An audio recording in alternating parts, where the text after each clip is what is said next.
Olá a todas e todos, é a Isabela Loures. Eu queria alertá-los que os próximos 35 minutos de leitura contêm cenas muito tristes. E aqueles que porventura não desejarem entrar em contato com essas cenas, eu gostaria de pedir para que pulem esses 35 minutos e no 36º minuto em diante eu farei um pequeno resumo do que aconteceu nessa parte da leitura para que não haja perda de compreensão de enredo e conteúdo. Então, logo mais, na sequência, eu continuarei lendo o restante do capítulo. Um abraço e boa leitura. Capítulo 10. Ataque ao zoológico, ou um massacre amador. Noz Moscada, a casaca, me contou sobre os tigres, os leopardos, os lobos e os ursos que foram abatidos por um grupo de soldados em certa tarde tórrida de agosto de 1945. Ela me contou esse acontecimento com muitos detalhes e de maneira ordenada, como a projeção de um documentário numa tela branca. Não havia nenhuma ambiguidade, só que, na realidade, ela não tinha visto a cena. Durante o massacre, ela estava de pé no convés do navio que transportava os japoneses da Ásia continental a Sasebo, ilha de Kyushu, e o que ela estava vendo, de fato, era um submarino da Marinha norte-americana. Quando ela saiu do porão úmido e quente, que parecia uma sauna, e espremida na murada ao lado de muitas outras pessoas, contemplou a superfície tranquila e sem onda do mar, sentindo uma brisa suave. O submarino emergiu como em um sonho, sem aviso nem sinal. Primeiro apareceram a antena, o radar e o periscópio. Depois a torre de comando, que dividiu a superfície da água e provocou ondas até que um monstro de ferro molhado exibiu todo o seu corpo nu, fino e comprido, sob a luz de verão. Ele tinha a forma e o contorno de um submarino, mas parecia um símbolo de alguma coisa ou uma metáfora cujo significado era incompreensível. O submarino seguiu paralelo ao navio por um tempo, como se observasse uma presa, até que a escotilha do convés se abriu e os tripulantes apareceram um por um em movimentos lentos. Ninguém tinha pressa. Do convés da torre de comando, os oficiais observavam o navio com um binóculo grande. De vez em quando, a lente brilhava, refletindo a luz solar. O navio estava abarrotado de civis que fugiam do caos da derrota iminente e voltavam ao Japão, em sua maioria mulheres e filhos de funcionários japoneses do governo da Manchúria e de quadros importantes da Companhia Ferroviária do Sul da Manchúria. O risco de ser surpreendido por um submarino norte-americano durante o percurso era mais aceitável do que a tragédia certa de permanecer na Ásia continental. Pelo menos até o risco de surgir bem diante dos olhos de todos. O comandante do submarino já tinha se certificado de que o navio não estava armado e que não havia nenhum navio de escolta por perto. Os soldados norte-americanos não tinham nada a temer. Já contavam com a supremacia aérea. Okinawa já tinha caído e o Japão não tinha praticamente nenhum avião de combate capaz de voar. Não precisavam ter pressa. O tempo estava do lado deles. Os soldados viraram o canhão de convés para a direção do navio. O comandante deu ordens curtas e precisas e 3 soldados operaram o canhão. Outros 2 abriram a escotilha que ficava na parte de trás do convés e voltaram com munição pesada. No convés, um pouco mais alto, perto da torre de comando, havia um canhão automático que estava sendo carregado com destreza por alguns soldados. Todos os que preparavam as armas usavam capacete, mas alguns estavam sem camisa. Quase a metade usava shorts. Ao prestar atenção, Dava para ver com nitidez as tatuagens nos braços deles. Ao prestar atenção, Noz Moscada conseguiu perceber muitas coisas. Um canhão de convés e um automático eram as únicas armas de fogo do submarino, mas bastavam para afundar um cargueiro velho, reformado, que fazia as vezes de navio de transporte lento. Havia um número limitado de torpedos que deveriam ser poupados para quando o submarino se deparasse com uma frota armada, se é que na época ainda restava alguma no Japão. Essa era uma regra inviolável. Segurando a amurada do convés, Noz Moscada ficou observando o cano do canhão preto ser girado e direcionado para o navio. O sol de verão secou depressa o cano que até há pouco estava molhado. Era a primeira vez que ela via um canhão tão grande. Na cidade de Hisking, ela já tinha visto peças de artilharia do exército japonês, mas o canhão de convés do submarino era sem dúvida bem maior. O submarino enviou um sinal luminoso para que o navio parasse imediatamente e evacuasse depressa os passageiros nos botes salva-vidas, pois os soldados abririam fogo contra o casco e afundariam a embarcação. Naturalmente, Noz Moscada não conseguira interpretar o sinal luminoso, mas se lembraria com clareza da mensagem. Porém, o navio antigo, que antes funcionava como cargueiro e fora reformado em meio ao caos da guerra, não contava com um número suficiente de botes salva-vidas. Havia mais de 500 pessoas a bordo, incluindo passageiros e tripulação, mas só 2 botes pequenos. Quase não havia coletes salva-vidas nem boias. Com fascínio, Noz Moscada ficou observando o submarino segurando a amurada. Ele cintilava novinho em folha, sem ferrugem em nenhum canto. Ela olhou os números escritos com tinta branca na torre de comando, observou o radar que girava e também o oficial de cabelos cor de areia que usava óculos bem escuros. Aquele submarino emergia das profundezas do mar para matar todos no navio. Bom, mas não chegava a ser uma surpresa, pensou ela. Isso podia acontecer com qualquer pessoa, em qualquer lugar, mesmo não sendo época de guerra. Todos achavam que era por causa da guerra, mas não era verdade. A guerra não passava de uma entre muitas coisas que existiam no mundo. Mesmo vendo o submarino e o grande canhão bem diante dos olhos, Noz Moscada não sentiu medo. Sua mãe gritou algo, mas a voz dela não chegou aos seus ouvidos. Noz Moscada sentiu que alguém pegou e puxou seu punho, mas ela não soltou a amurada. Os gritos e o ruído à sua volta foram se afastando como se alguém baixasse devagar o volume do rádio. Por que estou com tanto sono assim? Ela estranhou. Quando fechou os olhos, perdeu a consciência depressa e se afastou do convés. Nesse momento, ela presenciava a cena em que soldados japoneses caminhavam por todo o zoológico para atirar e matar um a um os animais que podiam atacar as pessoas.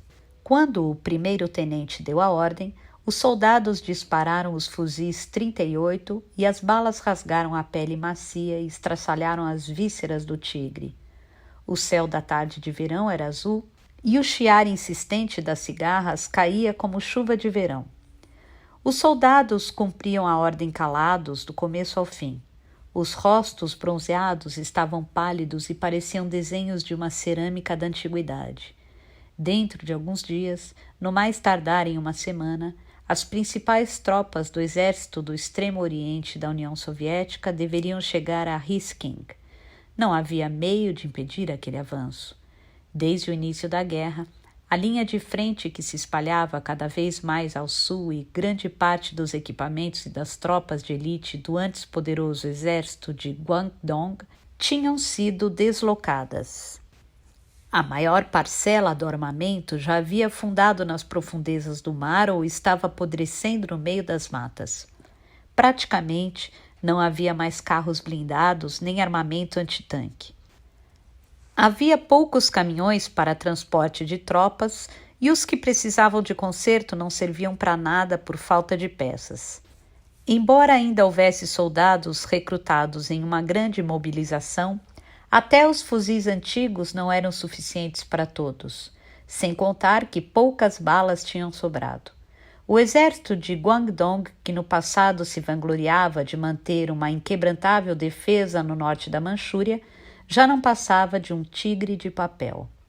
A poderosa divisão blindada da União Soviética, que havia derrotado o exército alemão, já tinha chegado à linha de frente do Extremo Oriente pela ferrovia. Os soviéticos tinham equipamentos de sobra e uma grande motivação. O colapso do estado da Manchúria era bastante iminente. Todos sabiam disso. Os oficiais do Estado-Maior do Exército de Guangdong também, mais do que ninguém. Por isso, mandaram as principais unidades recuarem, deixando os camponeses e as linhas de defesa mais próximos à fronteira entregues à própria sorte. A maioria dos camponeses, desarmados, foi morta com brutalidade pelos soldados soviéticos que queriam avançar depressa, ou seja, que não tinham condições de manter prisioneiros. A maior parte das mulheres optou ou foi obrigada a optar por suicídio coletivo, considerando que seria uma solução melhor do que ser violentada. As linhas de defesa próxima à fronteira resistiram bravamente, escondendo-se na fortaleza de concreto que os próprios soldados batizaram de fortificação permanente, mas não receberam apoio das unidades de retaguarda. Quase todas foram aniquiladas por completo, lutando contra um poder de fogo esmagadoramente superior do exército soviético. Como era de esperar, a grande parte dos oficiais de alto escalão e do Estado-Maior já se encontrava no novo quartel-general em Toghua, próximo à fronteira com a Coreia, e o imperador do estado da Manchúria, Pu Yi, e sua família tinham feito as malas às pressas e também deixado a capital num comboio específico.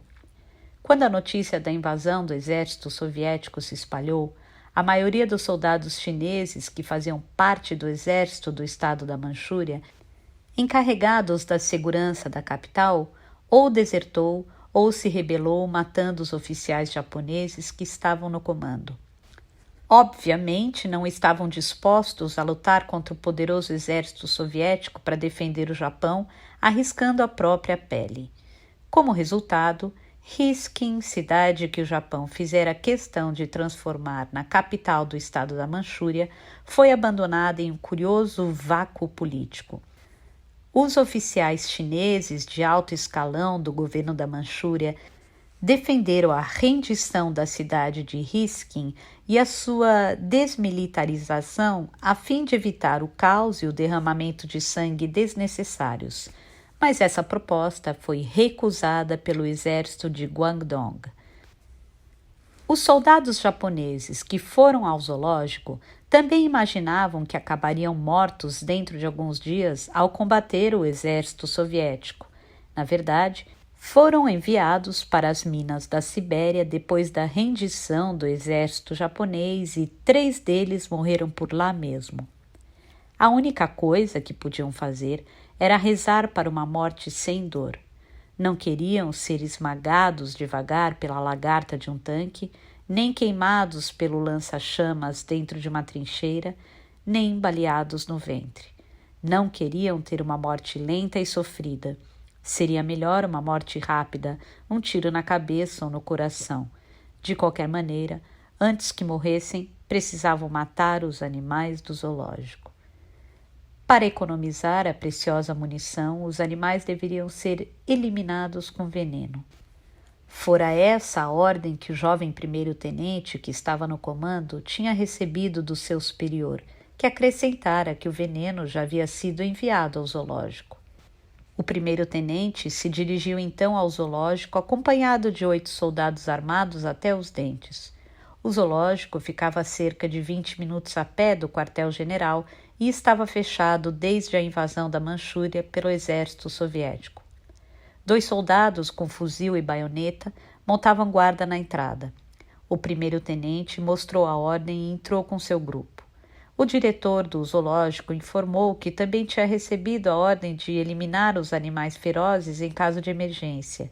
e que o método adotado seria envenenamento, mas explicou que não tinha recebido nenhum carregamento de veneno até o momento. O primeiro-tenente não sabia o que estava acontecendo.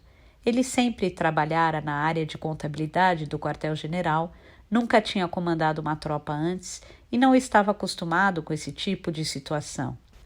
A pistola que apanhara às pressas da gaveta estava sem manutenção há anos, e ele nem sabia se ainda disparava. Trabalhar em órgão público é assim mesmo em qualquer lugar, primeiro-tenente, consolou o diretor chinês do zoológico com compaixão. As coisas necessárias nunca estão à disposição.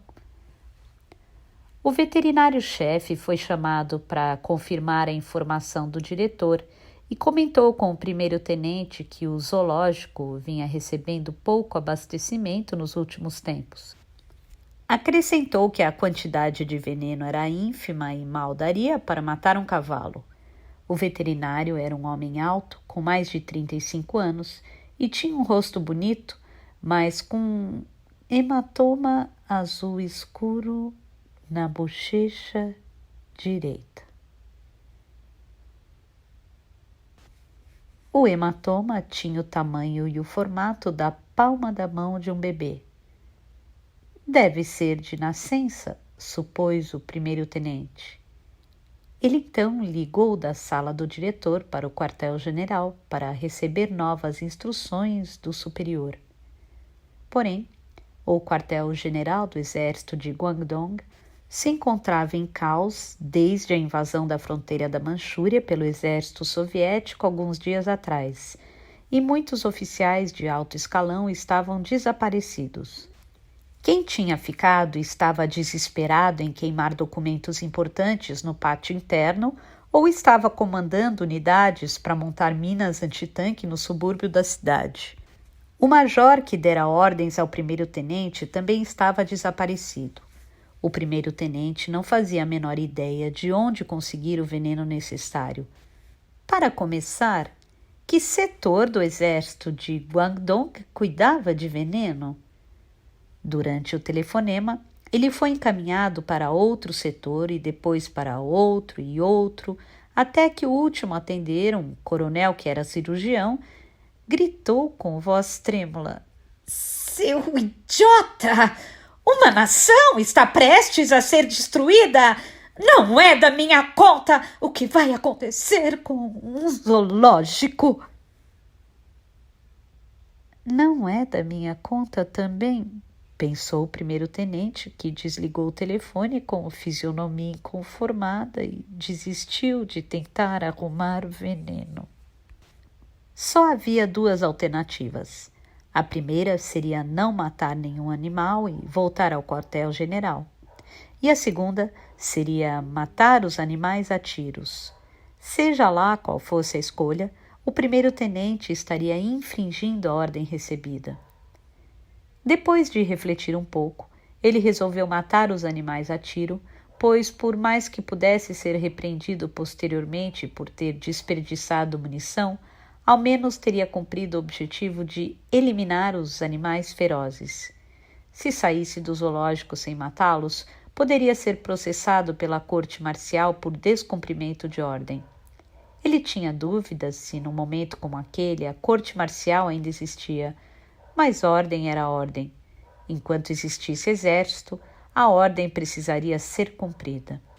Não gostaria de matar os animais, disse para ele mesmo. Realmente não gostaria. Mas já falta alimento para eles e a tendência da situação é só piorar.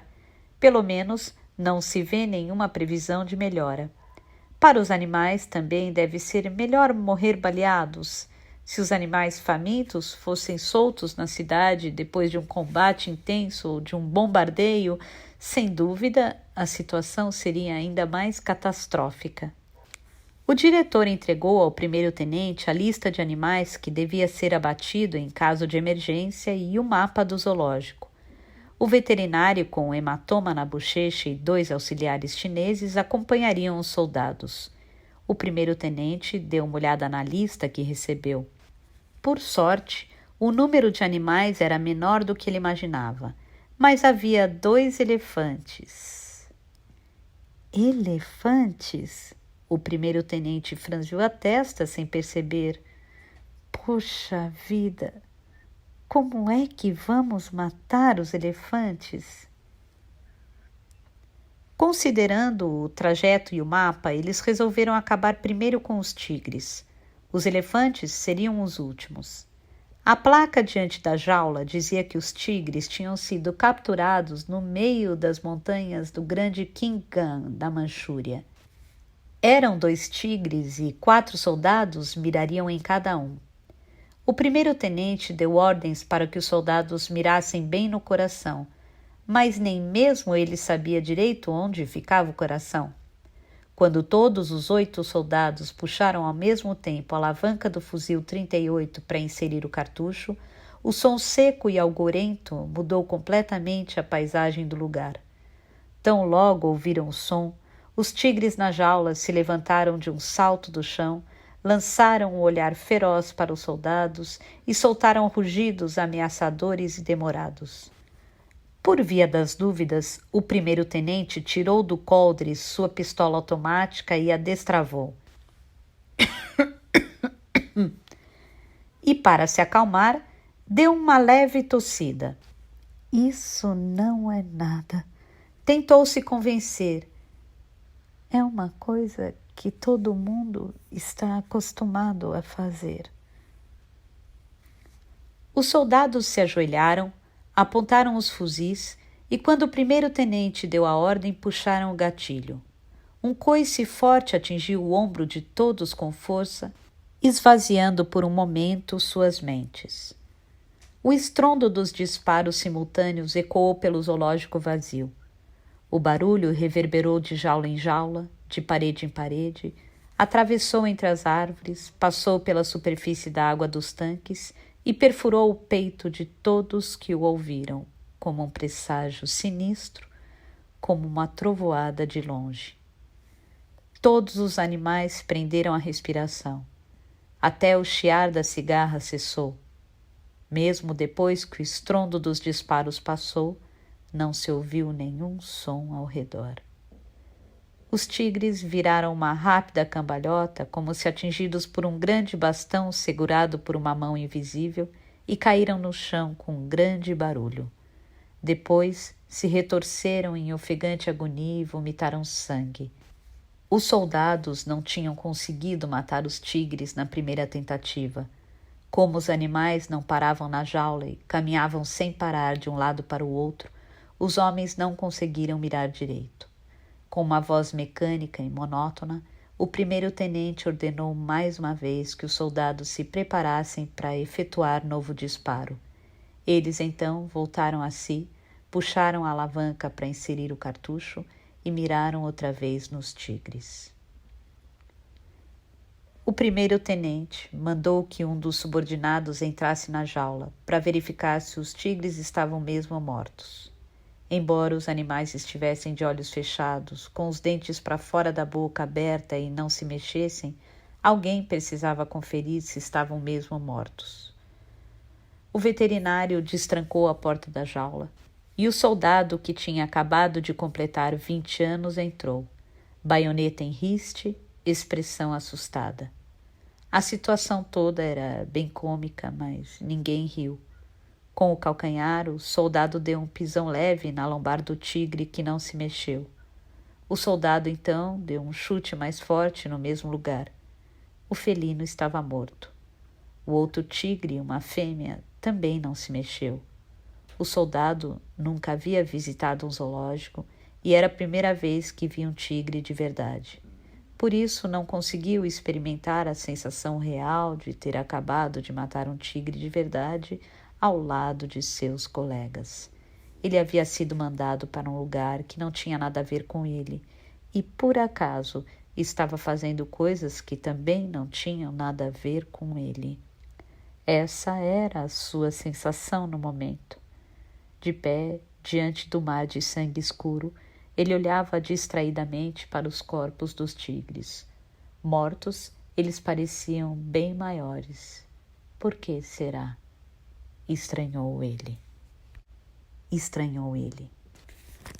O chão de concreto da jaula estava impregnado de um misto de odor repulsivo de urina, próprio dos grandes felinos, e do cheiro de sangue fresco e quente. O sangue continuava jorrando de vários buracos dos corpos dos tigres, formando uma poça pegajosa e escura aos pés do soldado. Ele sentiu que o fuzil que segurava, de repente, se tornou mais pesado e mais gelado. Queria largar o fuzil, se agachar no chão e vomitar tudo o que ainda restava no estômago. Talvez assim se sentisse melhor. Mas não podia fazer isso porque, se fizesse, apanharia do chefe do pelotão até seu rosto ficar deformado. Obviamente, ele não sabia que iria morrer 17 meses depois em uma mina perto de Irkutsk com uma enxada na cabeça desferida por um guarda soviético. Ele enxugou o suor da testa com as costas das mãos. Sentiu que seu capacete estava muito pesado. As cigarras começaram a chiar de novo como se tivessem, enfim, recuperado o ânimo uma a uma. O pássaro também desatou a cantar um canto curiosamente característico, ric, ric, ric, como se estivesse dando corda. Como aos 12 anos o soldado tinha trocado uma vila montanhosa em Hokkaido por uma em Beian, na Manchúria, e trabalhado na lavoura ao lado dos pais até ser recrutado pelo exército há um ano, conhecia tudo sobre os pássaros da Manchúria. No entanto, não conhecia nenhum que cantava daquele jeito, o que era estranho. Seria um pássaro de fora da região cantando em alguma gaiola? Mas o canto parecia vir de uma árvore bem próxima. Ele se virou, estreitou os olhos e olhou para a direção de onde vinha o canto. Não viu nenhum pássaro. Havia apenas um grande pé de olmo com folhas densas que projetava uma sombra nítida e fresca no chão. Como se pedisse instruções, ele olhou para o primeiro-tenente, que acenou e ordenou que ele saísse.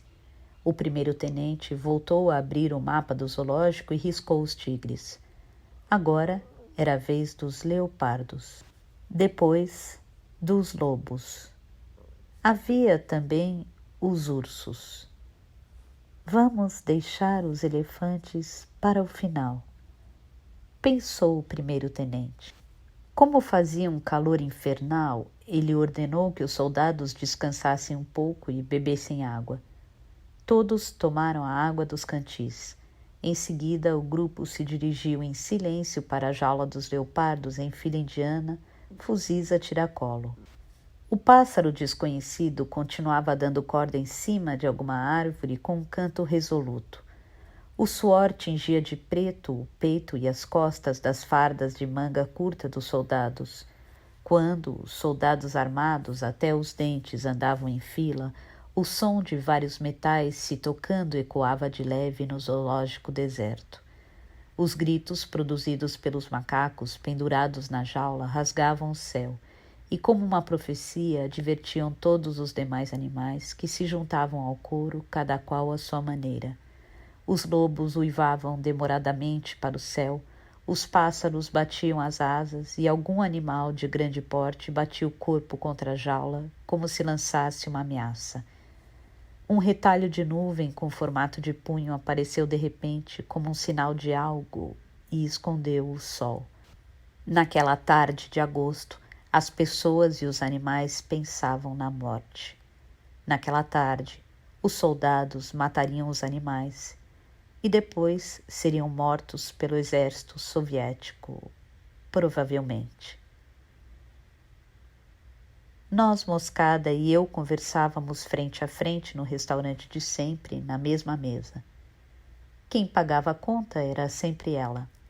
A parte dos fundos era cercada por divisórias, de modo que nossa conversa não chegava até o salão e as conversas das mesas do salão não chegavam até nós. Como não havia rotatividade de fregueses na hora do jantar, podíamos conversar com calma até o restaurante fechar sem sermos incomodados. Os garçons também procuravam não se aproximar da nossa mesa, a não ser para servir os pratos. Ela normalmente pedia uma garrafa de vinho da Borgonha, de um ano específico, e sempre deixava a metade. Pássaro que dá corda? Perguntei, levantando o rosto. Pássaro que dá corda? Repetiu Noz Moscada. Não sei do que você está falando. O que é isso? Mas a senhora acabou de falar do pássaro que dá corda. Ela balançou a cabeça em silêncio. Ah, é? Não lembro. Acho que não falei nada sobre pássaro. Desisti. Eram sempre assim as histórias que ela contava. Também não perguntei nada sobre o hematoma da bochecha do veterinário. Então, a senhora nasceu na Manchúria? Ela balançou a cabeça mais uma vez. Nasci em Yokohama e aos 3 anos fui levada para a Manchúria pelos meus pais.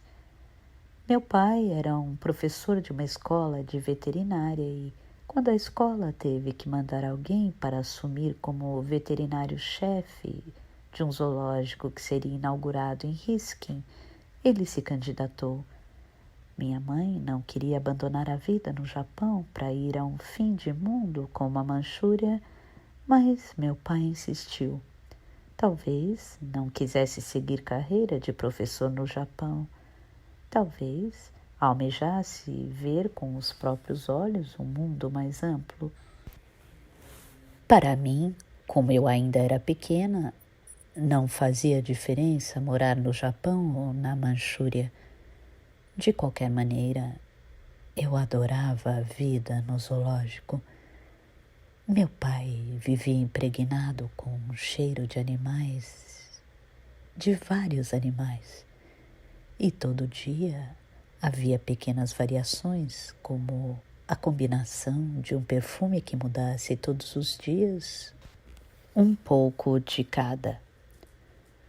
Quando meu pai voltava para casa, eu sempre me sentava no colo dele para sentir esse cheiro. Porém, quando o Japão começou a ficar em desvantagem e a situação ao redor se tornou perigosa, meu pai resolveu mandar minha mãe e eu para o Japão. Nós duas fomos de trem de Riskin à Coreia, ao lado de outras pessoas, e embarcamos no navio providenciado especialmente para os civis que voltavam para o Japão. Meu pai ficou sozinho na Manchúria. A última vez que nos vimos foi na estação de Riskin, quando ele acenou para nós. Lembro que coloquei a cabeça para fora da janela do vagão e fiquei observando meu pai ficar cada vez menor, até desaparecer em meio à multidão da plataforma.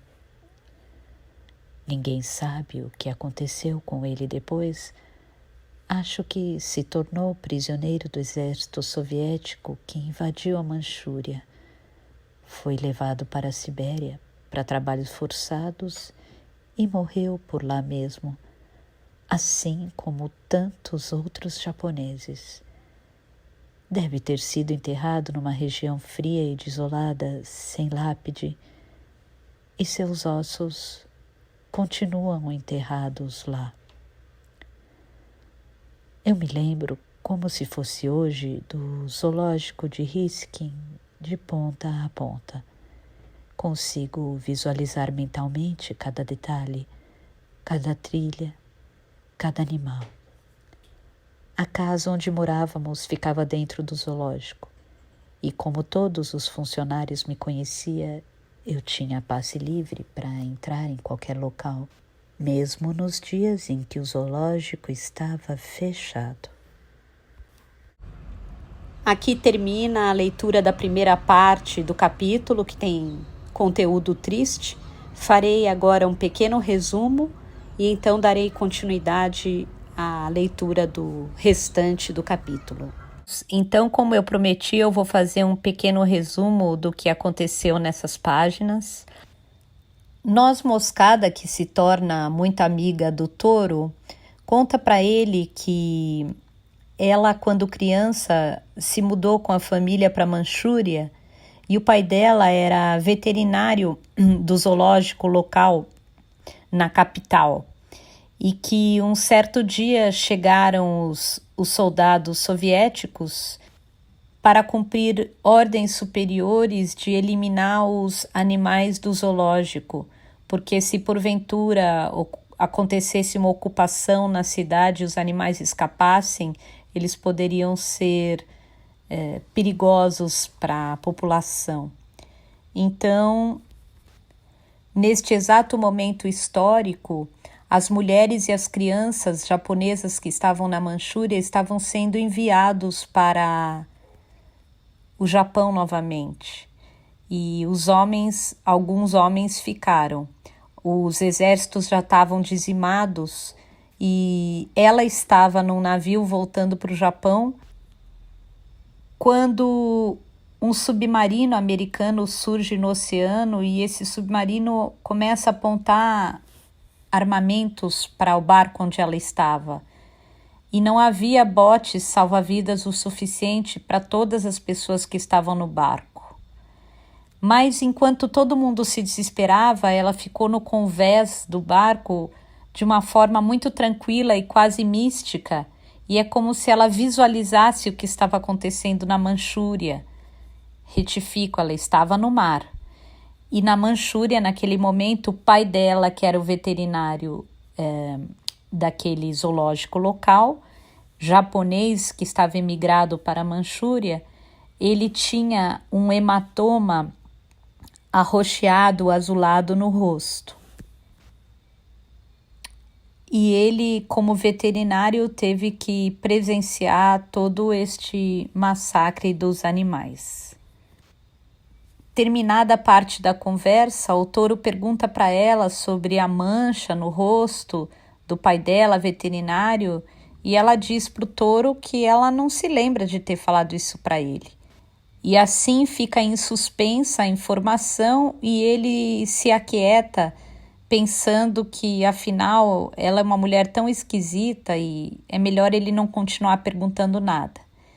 E a continuação são esses áudios que vocês vão ouvir agora. Um abraço a todos, boa leitura e tudo de bom. Eu tinha passe livre para entrar em qualquer local, mesmo nos dias em que o zoológico estava fechado. Noz Moscada fechou os olhos de leve e vislumbrou o zoológico mentalmente. Permaneci calado e aguardei a continuação da história.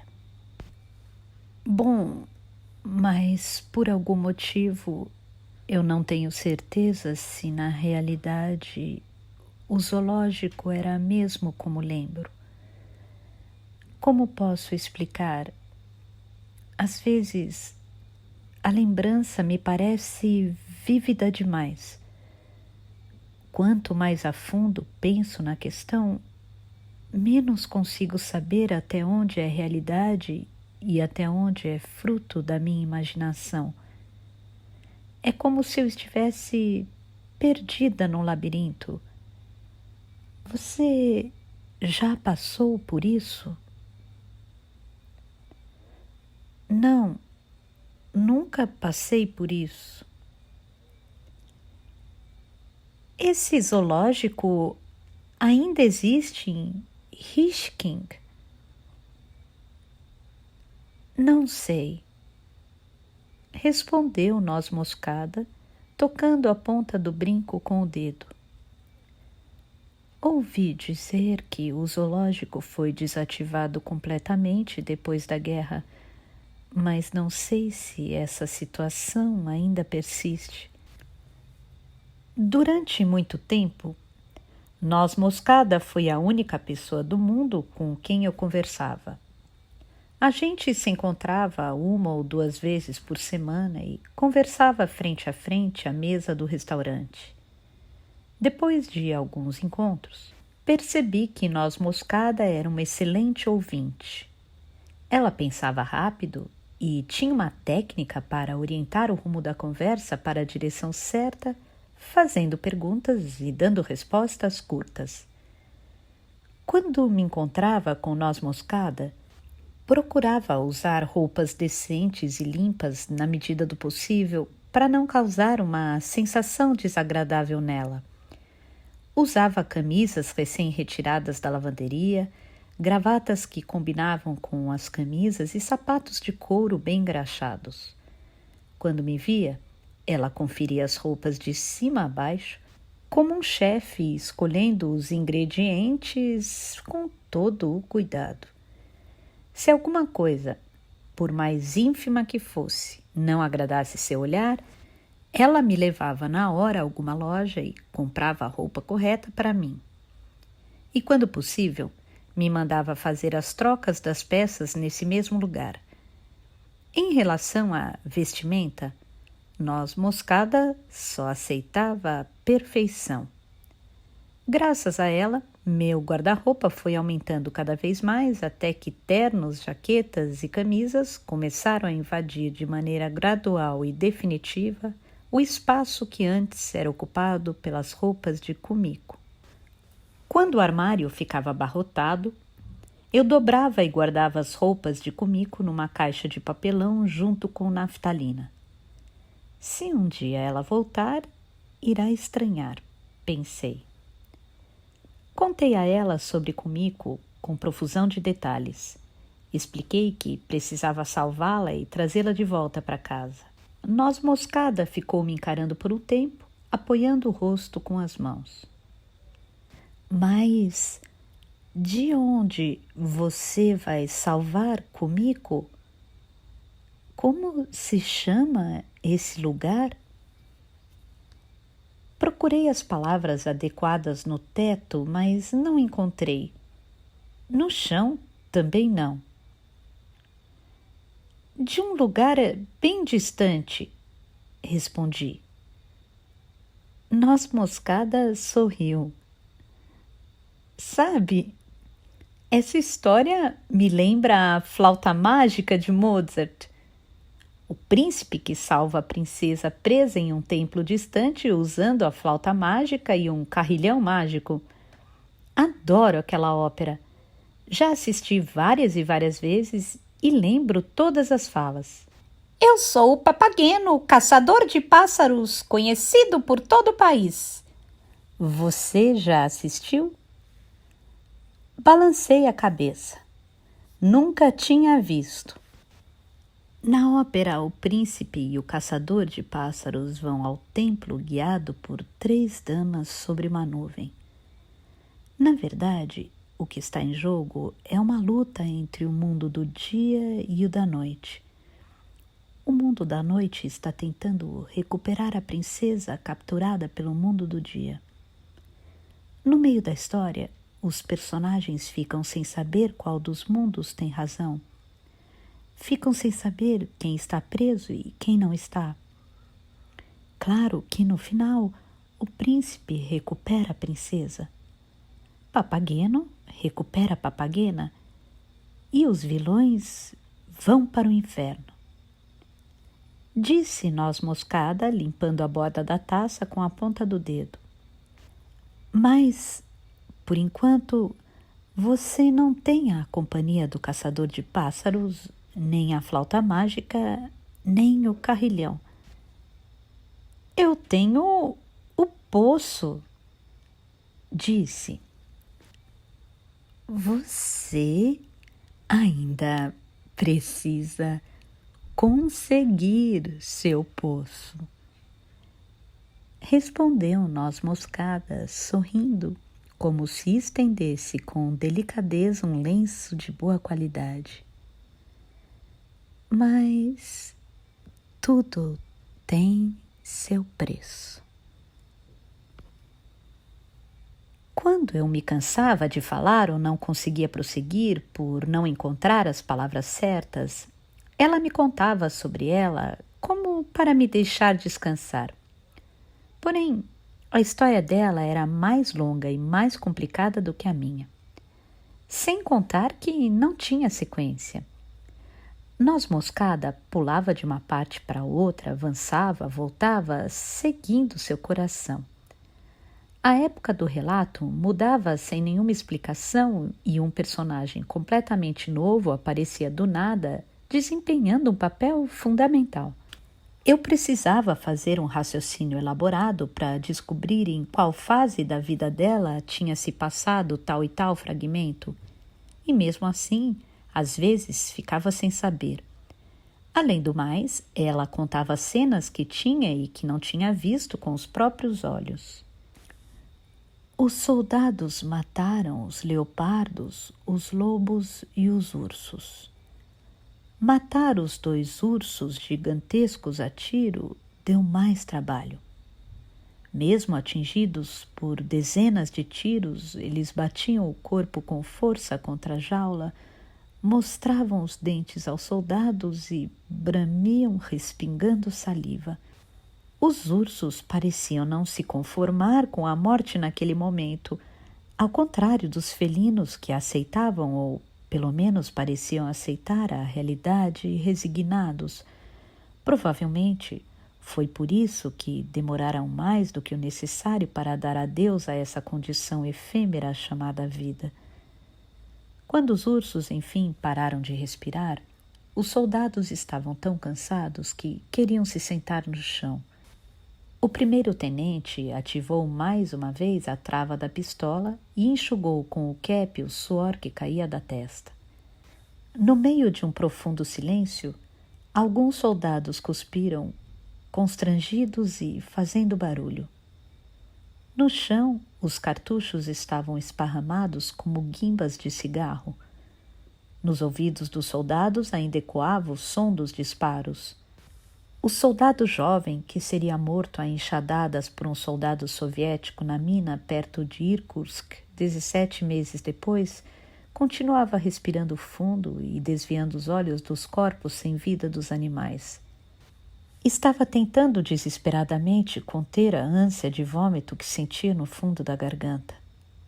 Os soldados resolveram não matar os elefantes, que, olhando de perto, eram gigantescos demais. Os fuzis pareciam brinquedos pequeninos diante daqueles animais. Depois de refletir um pouco, o primeiro-tenente resolveu poupar a vida deles para a alegria de todos os soldados que suspiraram aliviados.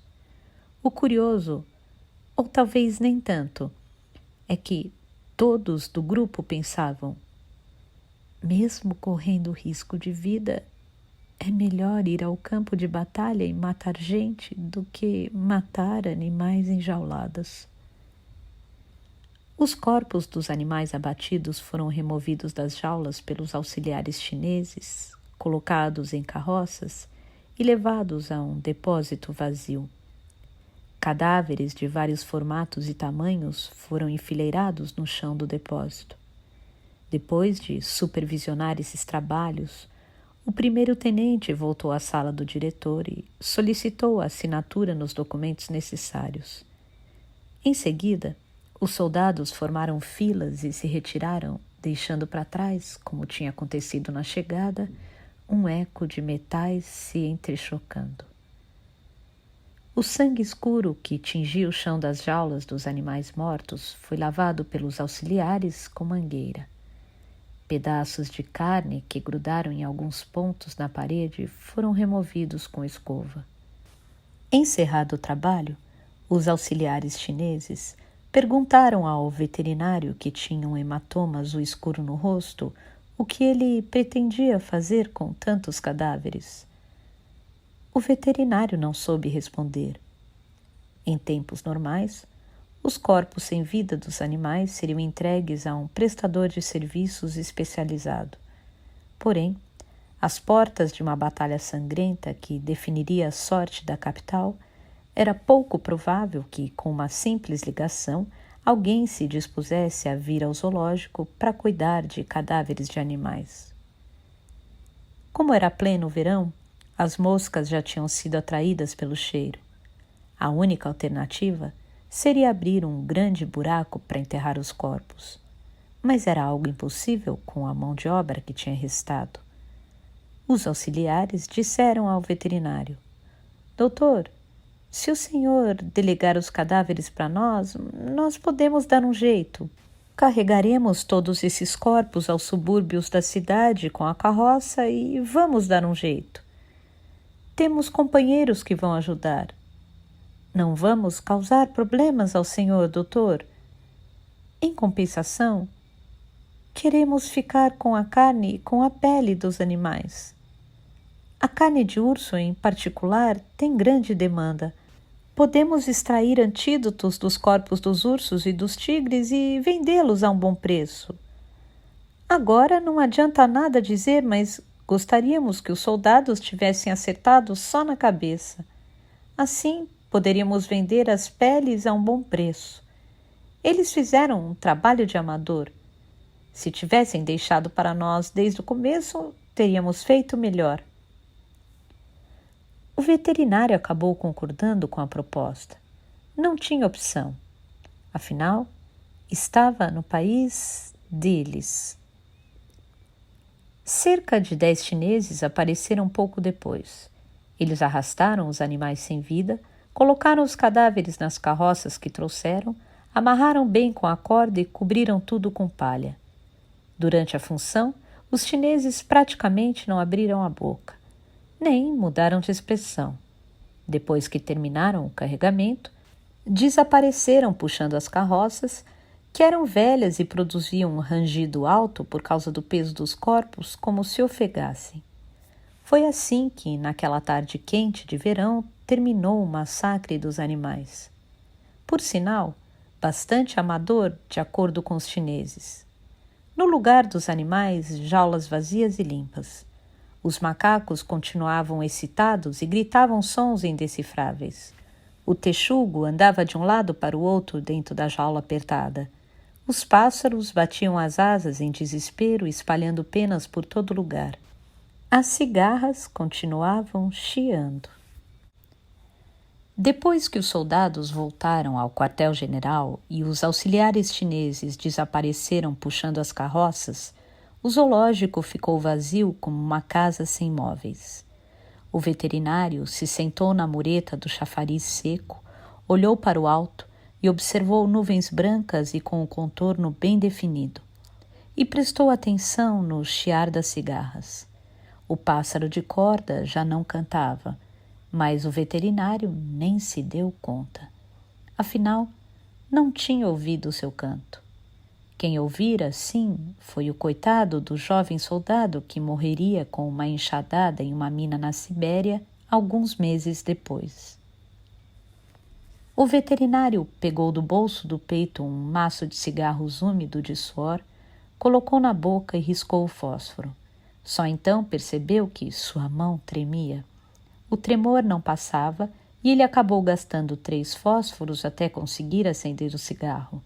Porém, não estava emocionalmente abalado. Por alguma razão, ele não tinha ficado surpreso, nem triste, nem bravo ao ver um massacre de tantos animais bem diante dos seus olhos. Na verdade, ele não estava sentindo praticamente nada. Só estava muito confuso. Por um momento, tentou organizar os sentimentos enquanto fumava sentado. Observou com insistência as mãos sobre o colo e contemplou mais uma vez as nuvens do céu. Aparentemente, o mundo que seus olhos viam era o mesmo de sempre. No entanto, sem dúvida, tinha que ser um mundo diferente. Em última análise, ele agora fazia parte do mundo onde os ursos, os tigres, os leopardos e os lobos tinham sido massacrados. Esses animais existiam de manhã, mas agora às 4 da tarde já não existiam mais. Foram massacrados pelos soldados e seus corpos também tinham desaparecido.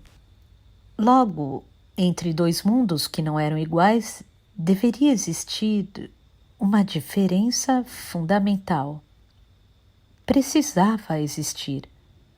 Ainda assim, por mais que tentasse, o veterinário não conseguiu encontrá-la. Aos seus olhos, o mundo pareceu igual. O que causava tanta confusão era a insensibilidade que ele carregava dentro de si, uma insensibilidade que até então desconhecia. Depois, ele se deu conta, de repente, de que estava muito cansado.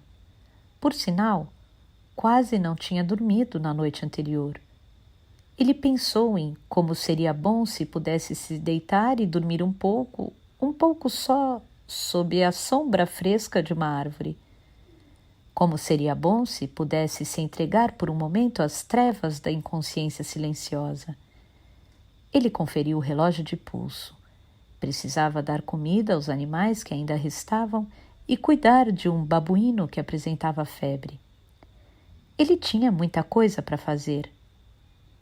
Bom, mas antes preciso dormir um pouco de qualquer maneira. Posso pensar no resto depois.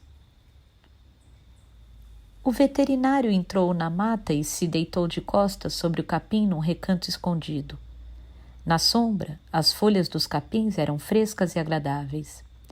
Ele sentiu o saudoso cheiro que sentia na infância. Alguns gafanhotos grandes pularam por cima de sua cabeça, produzindo estrilos altos. O veterinário acendeu o segundo cigarro, ainda deitado.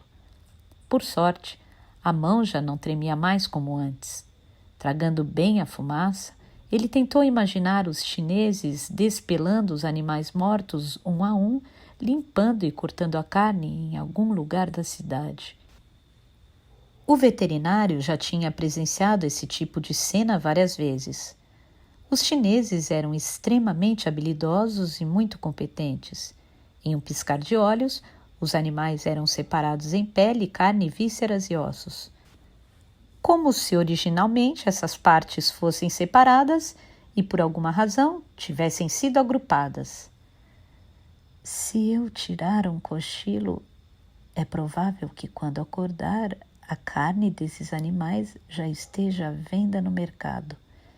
Refletiu o veterinário.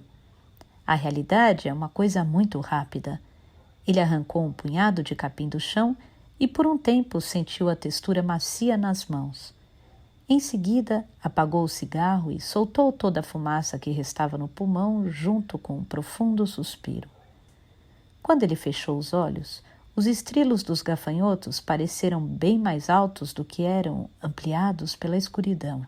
Ele foi assaltado por uma sensação de que gafanhotos do tamanho de sapos pulavam à sua volta. Ou será que o mundo é uma espécie de roda gigante onde a gente fica dando voltas sem sair do lugar? Pensou ele de súbito, quando estava prestes a perder a consciência. Será que a cabine onde entramos depende apenas do momento em que damos o passo? Em uma cabine está o tigre e em outra ele não está. Será que não seria essa a única diferença? Não há praticamente nenhuma continuidade lógica.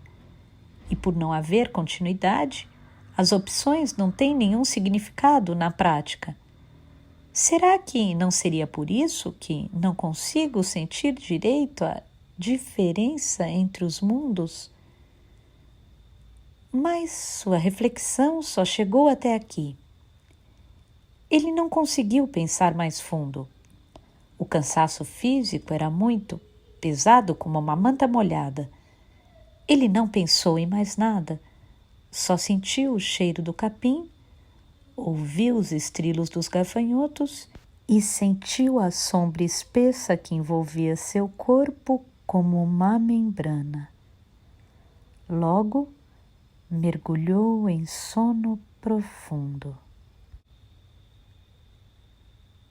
O motor do navio foi desligado, de acordo com as instruções dos americanos, até que a embarcação parou em silêncio na superfície do mar. De qualquer forma, não havia nenhuma chance de escapar do submarino norte-americano de última geração, reconhecido por sua rápida velocidade.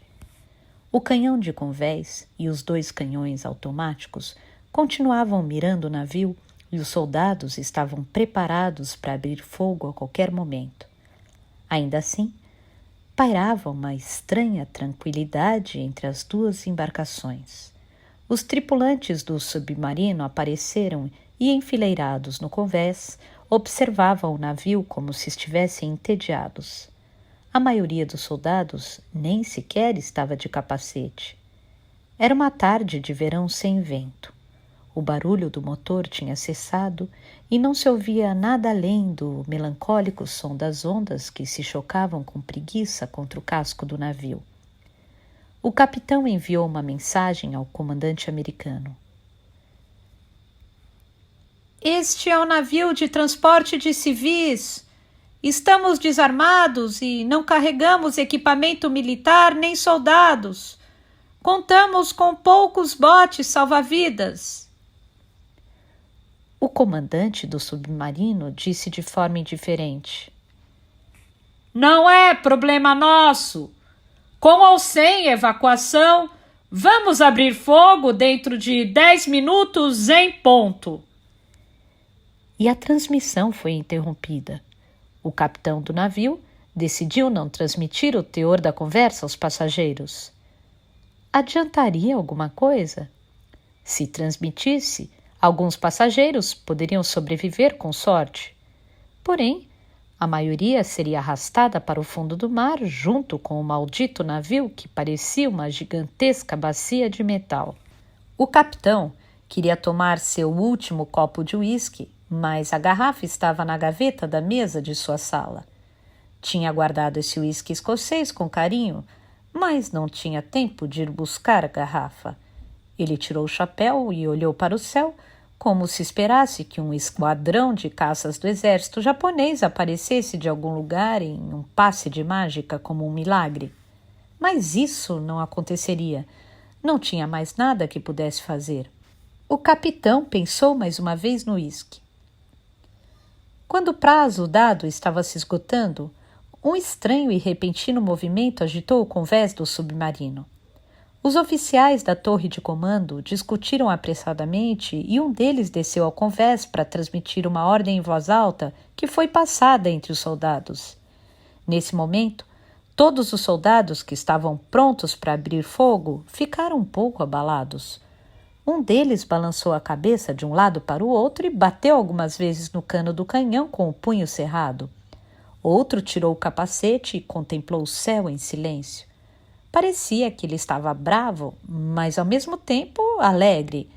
Parecia que estava desapontado, mas ao mesmo tempo excitado.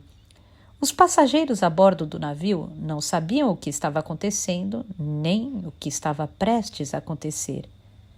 Prendendo a respiração, todos não desgrudavam os olhos dos soldados americanos como uma plateia diante de um teatro mímico sem roteiro, mas que transmitia uma mensagem importantíssima, tentando procurar um fragmento qualquer de pista, até que a onda de confusão entre os soldados foi diminuindo aos poucos e as balas foram retiradas às pressas do canhão do convés por ordem do comandante.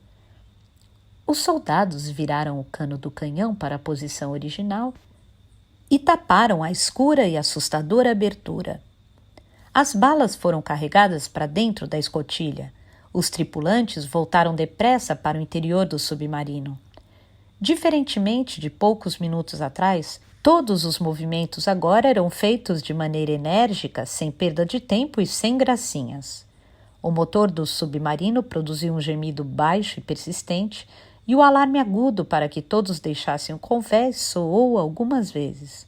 Logo o submarino passou a avançar e, quando os soldados sumiram do convés e a escotilha foi fechada por dentro, começou a mergulhar, produzindo grandes espumas brancas.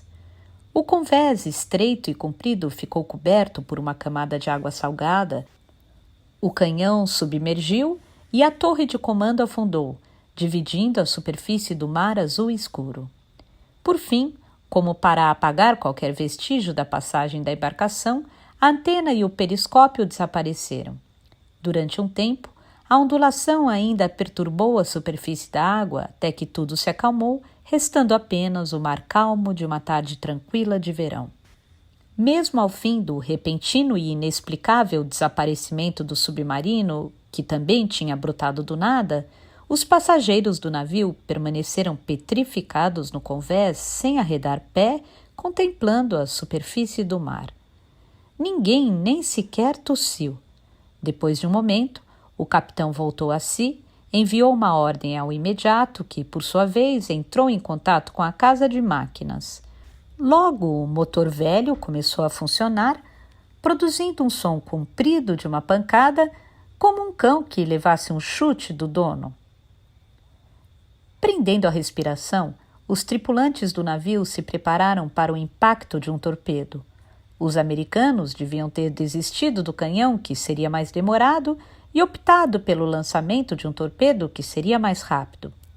O navio avançou em zigue-zague e o capitão e o imediato passaram a procurar o rastro branco e fatal do torpedo na ofuscante superfície do mar com binóculo. Só que o rastro não apareceu. Ao fim de cerca de 20 minutos, os passageiros se viram livres da maldição da morte. No começo, todos ficaram incrédulos, mas depois a certeza foi aumentando. Eles tinham flertado com a morte e sobrevivido. Nem o capitão sabia por que os americanos desistiram de afundar o navio de uma hora para outra. O que teria acontecido? Depois eles ficaram sabendo que, pouco antes de mandar abrir fogo, o comandante do submarino recebeu ordens do quartel-general para suspender atos de hostilidade, a não ser que fosse atacado pelo inimigo. Em 14 de agosto de 1945, o governo japonês comunicara que aceitaria a declaração de Potsdam e os termos de rendição incondicional aos aliados. Alguns se sentaram onde estavam e desataram a chorar, livres da tensão. Mas a maioria dos passageiros não conseguiu chorar nem rir. Eles permaneceram em estado de choque absoluto por algumas horas e, em alguns casos, por vários dias.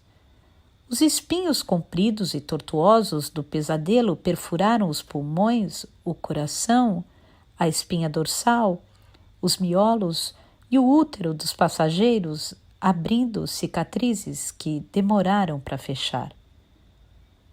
A pequena noz moscada à casaca permaneceu dormindo como pedra nos braços de sua mãe. Ela dormiu por mais de 20 horas sem nenhuma interrupção, como se tivesse perdido a consciência. Não acordou nem mesmo quando sua mãe gritava o seu nome ou batia no seu rosto. Dormiu profundamente como um fardo jogado no fundo do mar. O intervalo entre uma respiração e outra foi aumentando e a pulsação ficou cada vez mais fraca. Mesmo prestando atenção, mal dava para ouvir sua leve respiração. No entanto, quando o navio chegou a Sasebo, na ilha de Kyushu, Noz Moscada acordou de repente, sem sinal prévio, como se tivesse sido trazida para o mundo de cá por alguma força poderosa. Por isso, Noz Moscada não viu de fato o submarino americano desistir de abrir fogo e desaparecer debaixo d'água. Ela ouviu da boca de sua mãe a narrativa dos acontecimentos muito tempo depois. Às 10 da manhã do dia seguinte, 16 de agosto de 1945, o navio chegou ao porto de Sasebo aos trancos e barrancos. O porto estava imerso em um silêncio estranho e não tinha nenhum funcionário para receber a embarcação. Também não havia ninguém próximo ao canhão antiaéreo instalado perto da entrada do porto. Só quem marcava a presença era a luz intensa de verão queimando a superfície da terra silenciosamente. Era como se o mundo todo estivesse envolvido por uma profunda insensibilidade. As pessoas a bordo do navio tiveram a sensação de atracarem em um país dos mortos por engano. Apenas observavam, sem trocar uma palavra, a paisagem do seu país natal que voltavam a ver depois de muitos anos. Ao meio-dia do dia 15 de agosto de 1945, o imperador japonês anunciara por rádio o fim da guerra e a derrota do Japão. 7 dias antes, a cidade de Nagasaki havia sido varrida totalmente por uma bomba nuclear. Dentro de alguns dias, o estado da Manchúria desapareceria por completo, sendo engolido pela areia movediça da história como uma nação fantasma. E mesmo sem querer, o veterinário com o hematoma na bochecha teve o mesmo destino do estado da Manchúria em outra cabine da roda gigante.